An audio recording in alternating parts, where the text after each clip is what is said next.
News with Gina. The News with Gina Grad. There is an update in the Pamela Anderson marriage saga. This is a whirlwind crowd, these two. Pam Anderson must have a little whiplash because she just learned that her ex-husband, who she dumped by text 3 weeks ago, has re-proposed to his former fiance, the one that he left in January for Pamela, and she was literally moving in. They were just about to get married. He's like, abort. Pamela Anderson wants to marry me. Mm-hmm. So he mea culpa to her. Here's the relationship timeline. His name's John Peters. He's the film producer. Mid-January, he split from Julia Faye West. I think we have a picture of her, and quickly proposed to Pam Anderson.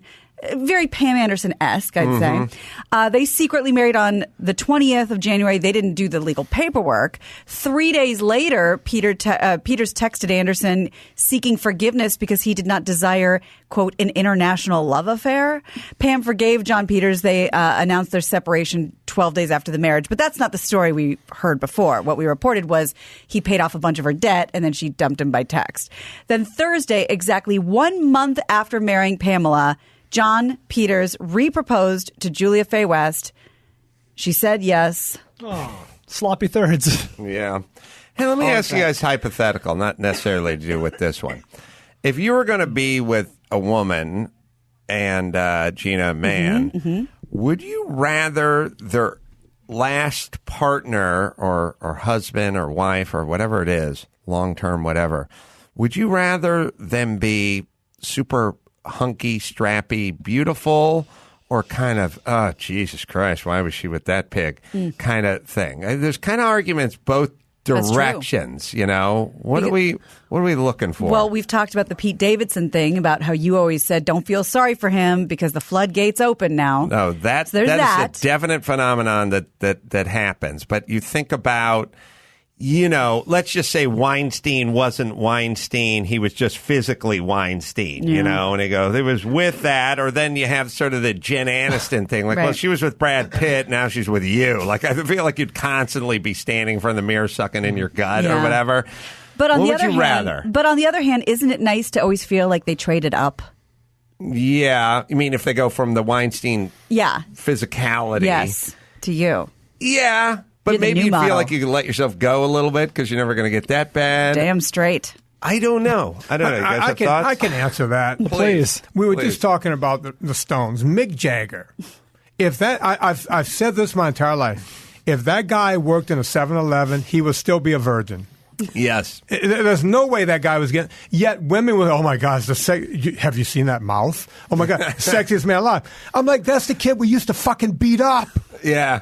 That kid never made it out of primary school. Don't you think some of them would be like, do you know how many straws that have the weird spoon end on them? That guy in that mouth can fit in his mouth behind the counter of the 7-Eleven. I find that sexy.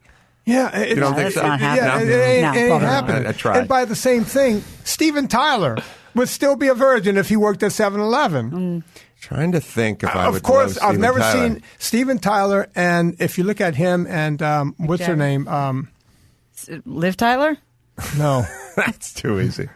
You screwed it up for me. Oh, sorry. Yeah, come on, Gina. Why were you born? Why can't I read Vinny's mind? The 60s flower child chick. She did a lot of songs. Anticipation. Oh, no. Carly Simon. Carly Simon. You've never seen those two in the same photo. Oh. They're the same person. It's a long way for that one, but it was worth it. It was worth it. It was worth it. Except there are probably thousands of photos with those two together because they're just in the same time period. Chris, find one photo where those two people are together. Fuck you. It took no time. I quit. 11 years, I'm out. That's good. Took him 10 seconds. But come on, look at that. But he's been saying that joke for fucking 20 years. Well, the problem is they're the same age and they both hit at the same time, and they just have to be in the same, have to be at the same party or in the same red carpet. But he's not wrong though. Find another one, Chris. They're the same. There's no way. That's right. Coming right up. I bet you can find one from every decade. All right. So wait, what were we talking about, Gina? So many happy returns to the new couple. Oh, the new couple. Yeah. Well, the Los Angeles County Coroner's Office said Thursday that Amie Harwick, who we talked about, she was the sex therapist. She was engaged to Drew Carey at one time, was strangled before she died. I had a long talk with Gargus about this 2 hours ago. Well, tell me he's representing the guy. Oh, please don't. Oh no! Gareth but who was I Pursehouse. saying? Who was I saying he should represent? Oh, wait, no. Was it Weinstein? Who did I say he should represent? Roger Stone. Oh, Roger Stone. Yeah, I said, you're hated, but you're not despised. Yeah, you got to get what the I next mean? level. Like, you He's got to get to plateaued the a little next bit. He's level. So plateaued I'm a little bit. suggesting You got to brush up on your game. if Roger Stone gets a retrial or second trial, that's where you that's step it. in Slide to really in. make sure you can never go to another cocktail party in the city ever. Like you're already having difficulty getting in your own hotel. That's right. But this is really going to get you on the skids. Be a real silent partner from now on. So I was saying to him, how does bail work? You have the guy from New York who's been arrested 139 times, and he's basically explaining there's no bail for him. He doesn't need bail. They've implemented a system in New York where he just gets arrested and then leaves. He doesn't have to make bail, and he laughs and he mocks everybody, and they just keep revolving. He's been arrested 139 times. Not for murder, but Right. for, Whatever. On the subway, jumping the toll thing, getting money out of people. Like, whatever you get arrested for on the subway, 139 times, just walks in and walks right out again. They never can hold him. Like the turnstile of the subway. There's no bail. So Just the same. that's, I don't know if that system is the right system. And then the other system that we have here is the fella that allegedly pushed her over the balcony. He's out. Well, he was. Oh, he was on $2 out on million. $2 million, and I think he got rearrested and charged officially. But why do we have? So what I was saying to Garrigus is, okay, $2 million. Normally, murder's $1 million, and you don't have to make 10%. You have to make 8%, and you could go ahead and just put your house up for it. So if you live in a medium-sized house in Reseda and you've been there for more than 12 years, you'll make bail. Just put the house up, get the 8% going. And then how does it work where somebody who threw someone off a balcony is just walking amongst us? How does this work? And it's like, yeah, you make bail. And I was like, They probably didn't think he'd make $2 million. but so I kept going with him. I kept going. Well, again, you don't need the $2 million. You just Right. need the The 8%, portion. 160 grand off of that. Right. And you can put stuff up for collateral. And so then I said, well, what if the cops came in and they were watching him throw her over the balcony? Does he still just get to leave? And he's like, yeah. And I said, what if you're like killing someone with a machete? Because can a judge deny bail? There's been cases where you don't Yeah, get bail. he said death penalty stuff, special circumstance stuff. Okay. But if just generally, I think that guy drowned her, you make bail. Well, this you is walk out. This is very interesting, and I imagine it speaks to how he and was why rearrested. wouldn't it be denied? Oh, I don't know, because restraining order, nobody seems to be arguing over the fact that he threw her over the balcony, and the judge didn't go, sorry, He's no bail clearly for dangerous. you. Yeah. Yeah, but they didn't deny him the first time. Well, Sorry. and remember when we talked about this the first time or two, we were talking about crime of passion and things like this. He's now being charged. One of the things he's being charged with is lying in wait. So basically, showing up at her house allegedly more than an hour before murdering her, kind of waiting for her, which is, obviously incredibly nefarious. Gary was trying to figure out if she was like up Beechwood Canyon where I used to live. I asked her what street. I saw a picture of her house, and I was like, that looks like one of the houses that was right by my house back in the day. But Gary might know something. But Well, he's charged with murder now. Gary? Yeah. Yes. So I don't like folks making bail if they Gary Pursehouse? clearly killed somebody. And I don't like guys arrested 139 times not having to make bail either. Well, we talked about this a while ago, and it's been out of the news, so I don't know where we are with it. Remember a year or two ago, we talked about how California was going to get rid of their monetary bail system? Mm-hmm. So I don't know. Are we doing that too? It's all Bitcoin. Yeah. I don't. It's all encrypted. Interesting. I don't know. They said it's classist. Well, look, let's Right, because some face people it. can make If it, some I people get can't. arrested for murder, I can get out. Right. If you're destitute, you can't make bail That's and right. you can't get out. That's right. Now, it's the same crime, so I am buying my way Yeah. out of prison. So I don't know where for the how time far being. along they are with that. It was on Beechwood Canyon? That's what Gary That's said. what I was just told, yeah. Oh, because sometimes people go, they live up Beechwood, but they don't mean on Off, Beechwood. yeah. They just mean on one of those streets. but- See if we can narrow it down a little. Sex therapist, that sounds more like a Laurel Canyon thing. Than a Beechwood sex therapist, Canyon. strangled. Yeah. Any can you'll do in a storm. You know, we keep talking about Garagos and stuff, but you know who I'm sure has insight on this? AJ Benza. Oh. You know he does. I know AJ. He was there. And he'll have something, whether he has some or he doesn't. He'll know he's going to something. tell you the guy was gay. Oh. Like, he'll keep going. That's what AJ will do. Yeah, we need to get AJ. All right, we should get AJ to talk about this. Well, some really good news from a friend of the show.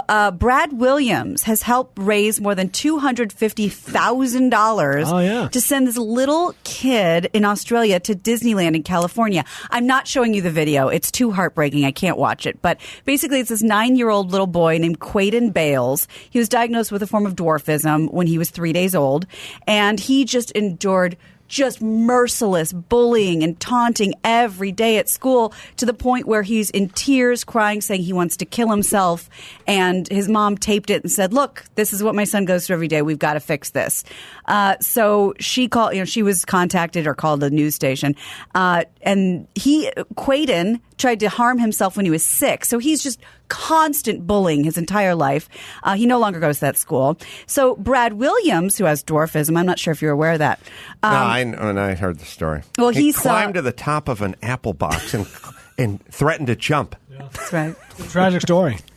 He saw the video, was so moved, he started a GoFundMe account, and the goal was to raise $10,000. Yep. As we sit here right now, it's more than $256,000. Hey, as far as I'm concerned, $240 is going in Brad's pocket. Yeah. Well, funny you should say that if you're following his tweets, because he said, just so you know, we have someone who's come in to manage this money. So basically, Fiji Airlines, they're going to pay for the tickets to Disneyland. They're going to give this little one the money for the trip, and everything else is going to anti-bullying Where charities. is he being bullied?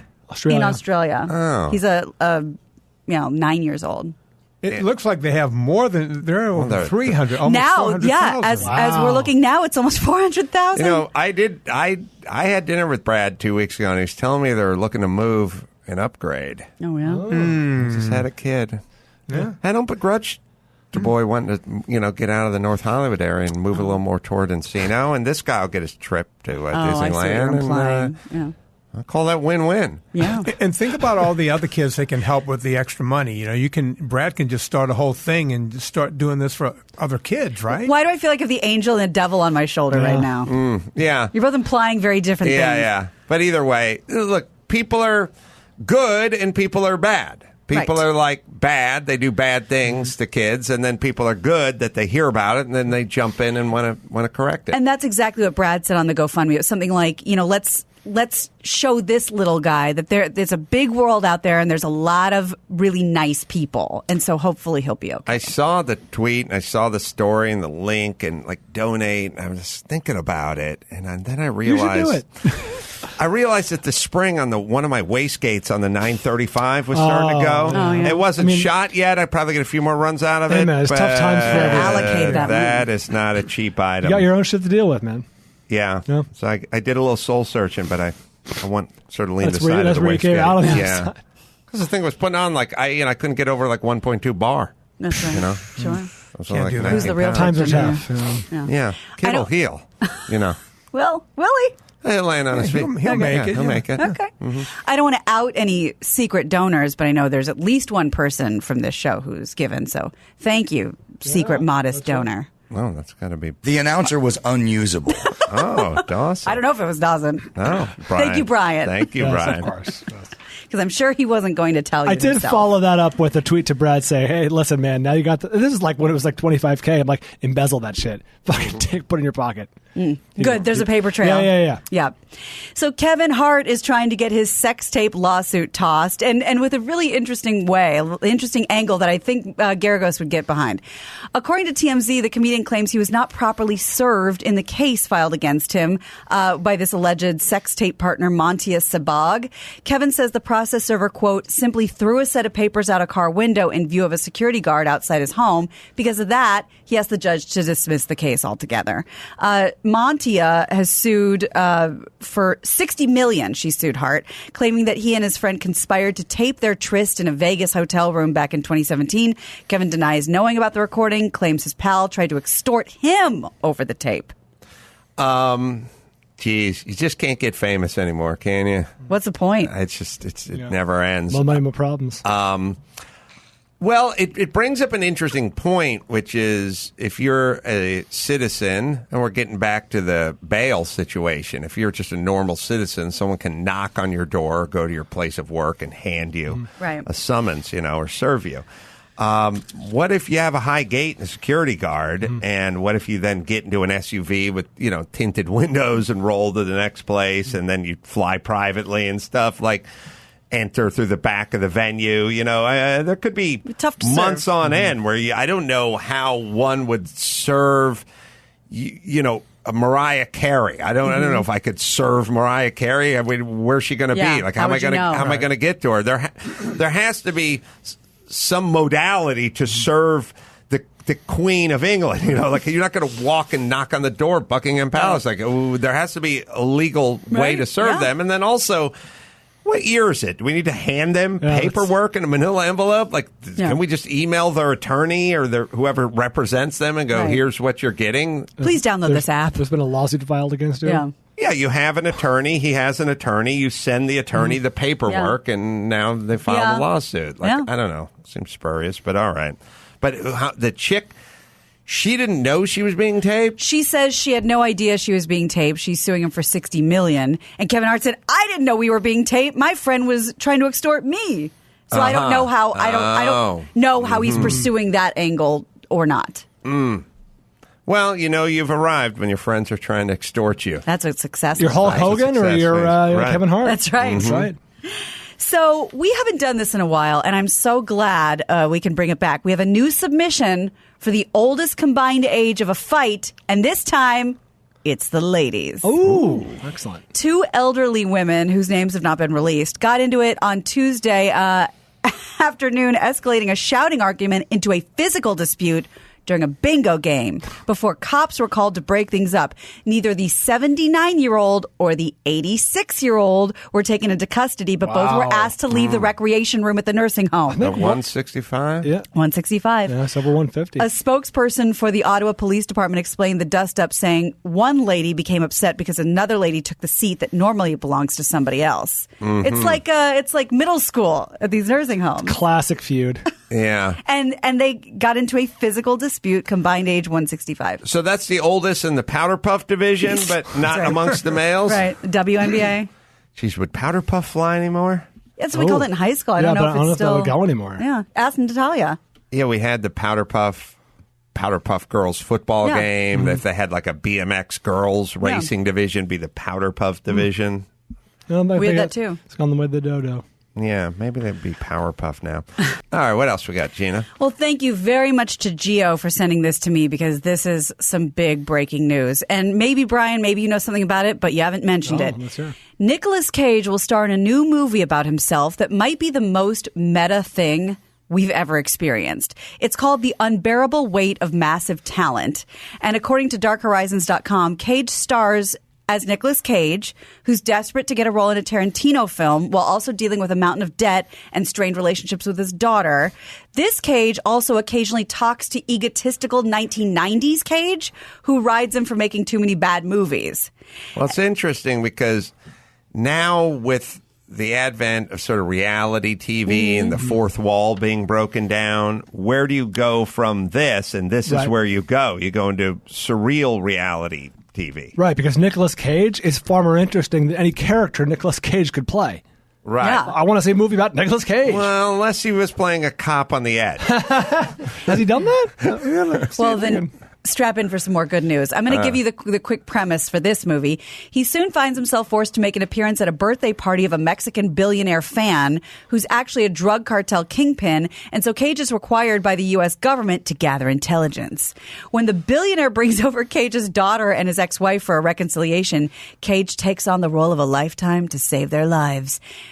And Cage himself says you will see the actor recreating scenes from Con Air and Face Off. Ooh.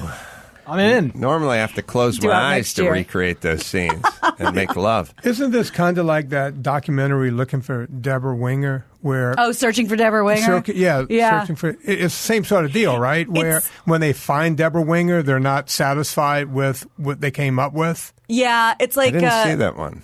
It was interesting. Did you see it? No, I don't The think I did.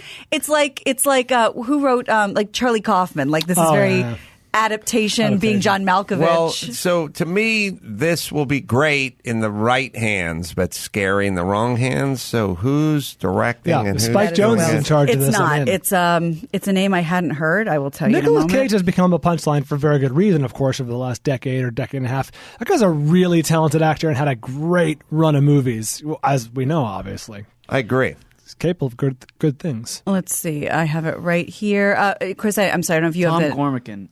Tom Cormican. Yeah, that awkward moment in Ghosted. You know what you want in an idol for you, if this actor or that actor, you want divorces and IRS difficulties, because if the person you idolize sort of growing up and now you're a successful business person or whatever. If that person's been married to the same person for 31 years and had no scrapes with the IRS, you can't give them $9,000 to come to your birthday party. You're not getting Tom Hanks. But if they've had some difficulties with the IRS and a couple divorces, They're gettable. you can get them. You can get them for like the price of a Fair to Midland wedding band. You can have your idol show up at the party.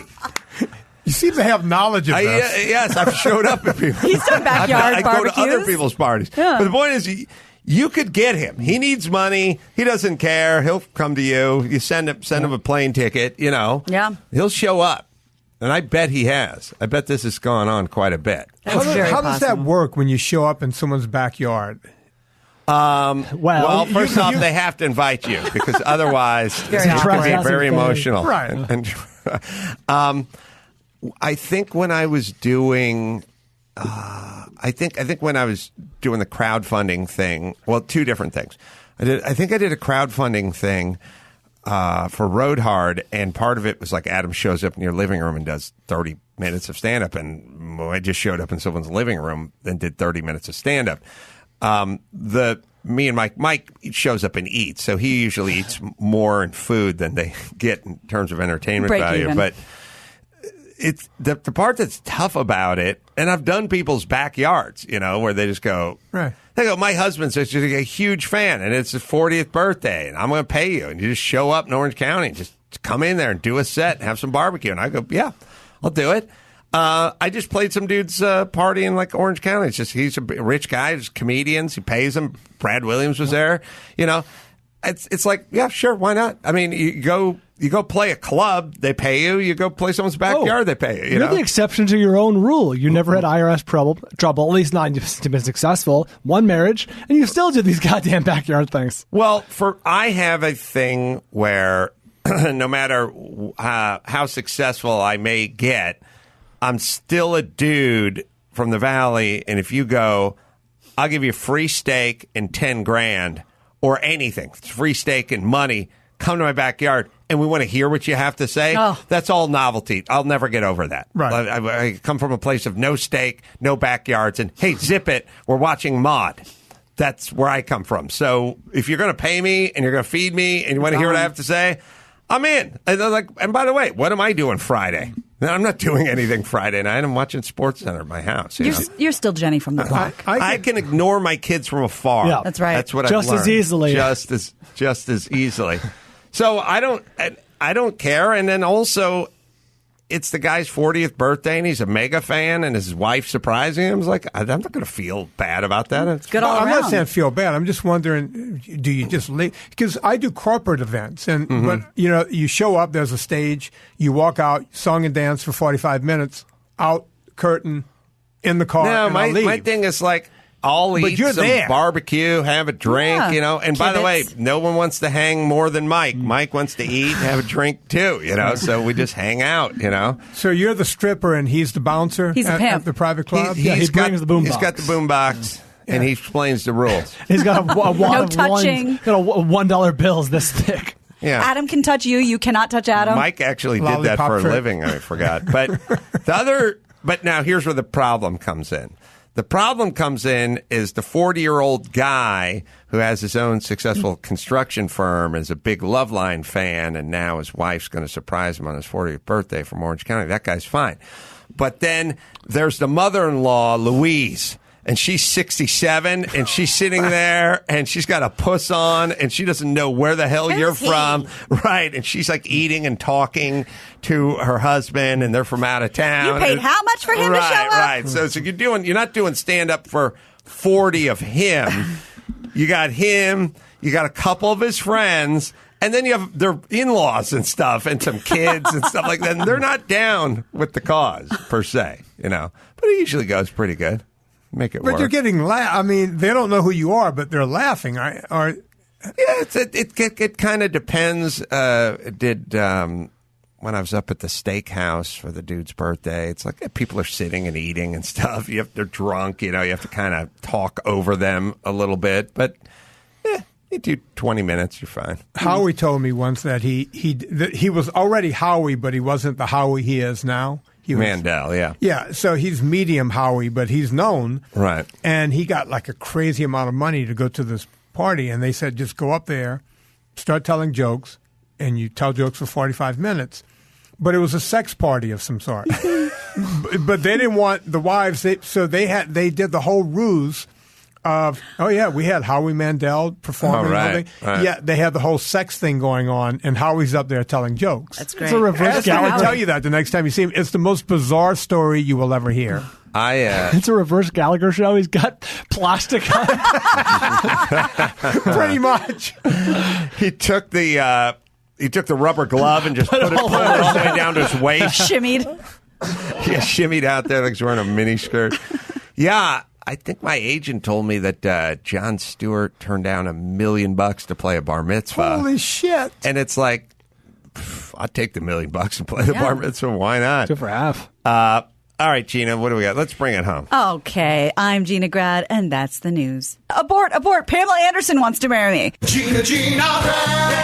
That was the news with Gina Grad.